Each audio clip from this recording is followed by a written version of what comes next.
collection of the finest china, being swaddled in fabric of the highest thread count, and furniture where every joint and detail has been meticulously worked on. It's the best of what money can buy, and yet it's the feeling of owning these things which is priceless. Welcome to Luxe Interiors, where on this episode we explore the best of that which is uber luxe in the design space. On the show, get mesmerized by fashion designer JJ Valaya's opulent style of interior design. Discover what a 40,000 square feet sea-facing home in Mumbai looks like within. Bring luxury to your home even on a budget, and learn how to create the perfect floral bouquet. JJ Valaya's definition of luxury is evident in the clothes that he designs. Intricate embellishments are layered onto a canvas of rich silks and velvets. When he decided to venture into interior design, a lot of the same approaches were applied, and this is visible in his home in a style that he calls nomadic royal.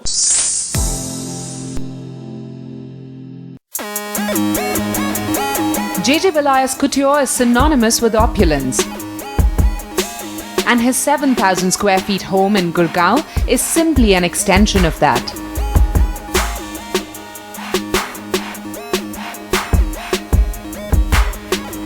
We meet the man to know what luxury means to him. Luxury applies to everything in life. I mean, architecture, design is just an expression. But the only way to enjoy luxury is to bring it into everything you do in your life. I'm a royal nomad, so principle is very simple. Wherever I travel, I pick up something and then I put it together. I don't believe in boring spaces which are prototyped, that okay, this is the look here and it'll remain that way. I bring multiculturalism sort of in together into one space. One look at his home and you know exactly what he means. The experience of grandeur begins at the corridors that feature portraits of Rajas and Maharajas, which then leads one into the living area. The room is the perfect canvas for Valaya's trademark maximalistic style, with its exquisite fossil stone-topped center table, skyscraper-shaped backrest chairs with metallic studs on the arms, and an authentic Jamewar cloth on the wall which is flanked by giant bronze vases. There's something from every part of the world, yet it comes together quite seamlessly. I like to personalize the space a lot. So I just travel, I pick up things, I put them together, I mix the old with the new. There'll be bits and pieces of different looks coming together and creating the space. The living space extends into the dining room, which has an assortment of artworks and objects from St. Petersburg and Paris. Best conversations ever actually happen on a dining table. So this is really why I decided I wanted a 12-seater, and this is one of the main reasons why we went in for this. And then when you have to do a 12-seater, it can't be boring. So then I had to source some really rare stones. If I were to find the high point of this space, it would probably be definitely the stone, the tabletop here. And even there's installation of a light which was really made out of a very old Rajasthani door.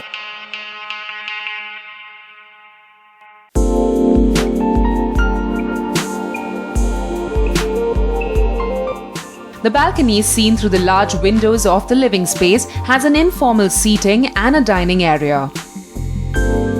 It overlooks an 18-hole golf course, which gives it a resort-like feel through all months in the year. This is Valaya's favorite place in the rains. For guests who would rather be warm and cozy, a separate lounge meets bar area is also at service.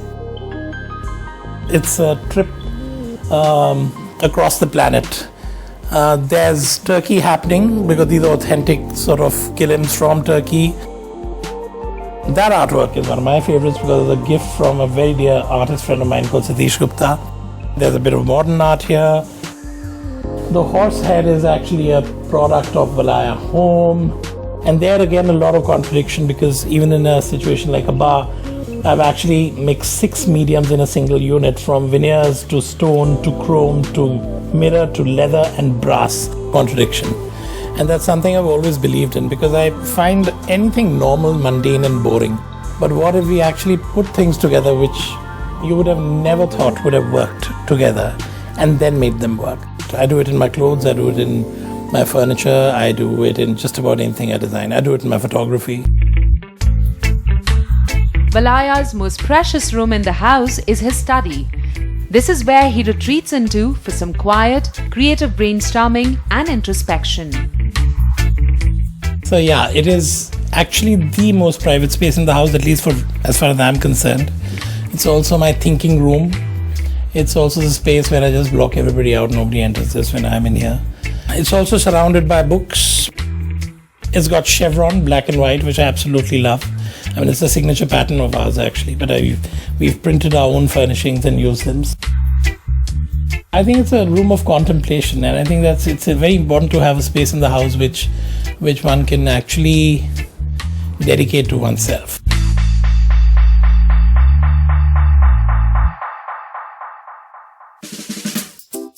If one had to give uber luxury a visual definition, then this home with its exclusive and bespoke concepts would be it. So when it comes to creating spaces that are luxurious, this is what JJ advises. I think one of the most important things that you've got to remember when you enter a space or you wear a garment is, are you being honest to yourself when you're living there or wearing it? Well, if you've got one life, you should live it glamorously. That's the only way to live life.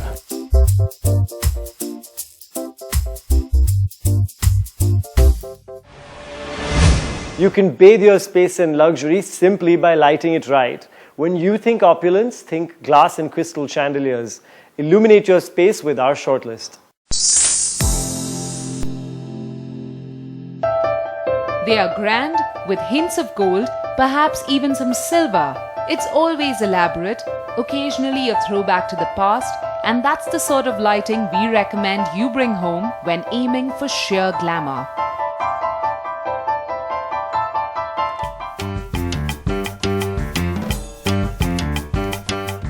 This Spanish-styled chandelier could be your first pick. Crafted beautifully in materials such as bronze, crystal and alabaster, it looks like it came right out of a castle.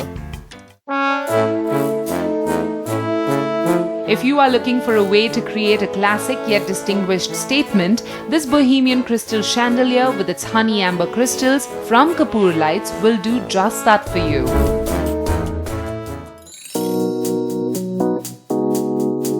Here is another alluring piece. This chandelier has a central structure made of translucent red glass and crystal beads held together with ridged glass. Small holes have been hand-cut into the colored body to illuminate any space with a red blush.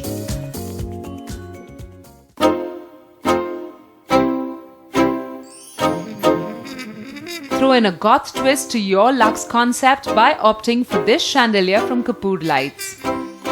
Complete this look with this wall-mounted lamp that teams well with it. Ride the darker side of luxury with these pieces.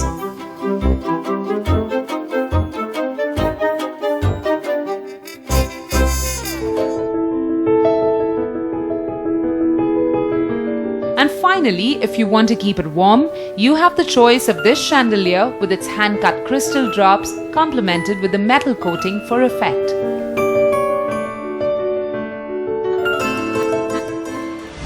Luxury can also be interpreted by using flowers. How to arrange them in a manner that enhances their beauty and that of your space is the forte of designer and stylist Punit Jasuja. Up next is a DIY story from him. From styling homes to creating the decor of dream weddings and large-scale events, Punit Jasuja has all the tricks you need to put together a gorgeous floral arrangement. What I've created for you today was a small DIY on how to create a small classical arrangement for your home or for your entertaining purposes. So we're going to start with the largest flower first. We always make sure that as soon as we get our flowers from the market that we cut them and we immediately put them in water. You always want to cut your flower on an angle in order for the water to really soak into the stem and for it to last a long period of time. We want a touch of green to give it a natural, more European classical feel. What you do is you slowly, you turn the arrangement as you put the flowers in. As you put the greens in, and then eventually we'll add the roses in, you keep turning the arrangement. So now we're gonna start adding a rose, and then we'll add another rose. And as you can see, that even in this small process, that the arrangement's coming together and it's coming alive. We've simply, just to backtrack on the steps that we've taken, we slowly moved our arrangement around, adding one flower at a time. This creates a balance in the arrangement, and it creates the same height all around. Again, a really good way to make sure that your arrangements stay fresh is to take them out every day, cut them at the bottom, change the water. That really does help in a huge way. The other thing, just as a small tip that you might want to think about, is save 1 or 2 flowers and put them in your bathroom. It's nice to have a connectivity. It's nice, it just makes the house look all really fresh and together, like you thought through it. Don't be afraid of flowers. They're not just for weddings and for birthdays and for your wife's anniversary. Flowers should be enjoyed at all times of the day and all times of the year. Experiment, don't be afraid, enjoy flowers. They're here to be enjoyed.